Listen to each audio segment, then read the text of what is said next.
اسلام آباد یونائٹڈ نے پشاور زلمی کو ایک تاریخی عبرتناک شکست دے کر کوالیفائی کرنے کی بڑی کوشش کر دی ہے، جس کے بعد آج کی تازہ ترین پوائنٹس ٹیبل میں ہلچل مچ گئی ہے۔ یہاں پر آپ کو پہلے پاکستان سپر لیگ 2023 کی آج کی تازہ ترین پوائنٹس ٹیبل اور اس کے بعد میچ کی ہائی لائٹس دکھاتے ہیں، تو اس کے لیے آپ نے اس ویڈیو کو لائک لازمی کرنا ہے۔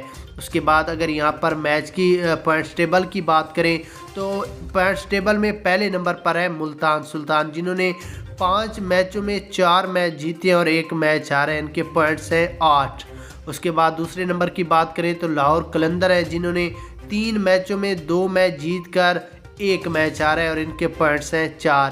پشاور زلمی کی بات کریں تو انہوں نے 4 میچوں میں 3 میچ ہارے اور 1 میچ جیتے، ان کے پوائنٹس ہیں 4۔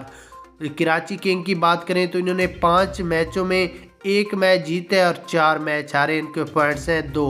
اسلام آباد یونائٹڈ کی بات کریں تو انہوں نے 3 میچوں میں 2 میچ جیتے اور 1 میچ ہارے، ان کے پوائنٹس ہیں 4۔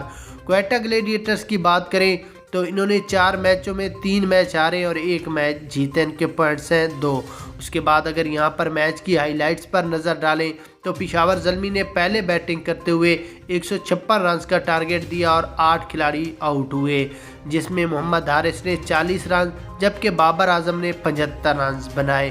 اس کے بعد اسلام آباد یونائٹڈ کی بات کریں تو انہوں نے بہت ہی اچھی پرفارمنس دکھاتے ہوئے نہ صرف یہ میچ جیتا ہے بلکہ آج کے تازہ ترین پوائنٹس ٹیبل میں بھی ہلچل مچا دی ہے۔ اس کے بعد اسلام آباد یونائٹڈ کی ٹیم کا کہنا تھا کہ ہم نے فائنل کے لیے کوالیفائی کرنا ہے کیونکہ ہمیں ساری ٹیموں سے زیادہ پوائنٹس ملے، ہم نے محنت اتنی کی ہے، اتنے بڑے ریکارڈ توڑے ہیں اور اس ایسی شرمناک عبرتناک شکست دی ہے جس کی وجہ سے ہمیں پوائنٹس ملے ہیں اور ہم نے کوالیفائی کرنا ہے۔ ہماری ٹیم اس وقت پی ایس ایل کی پہلے نمبر پر ہے۔ کیا ملتان سلطان ہے یا آپ کی نظر میں اسلام آباد ہے؟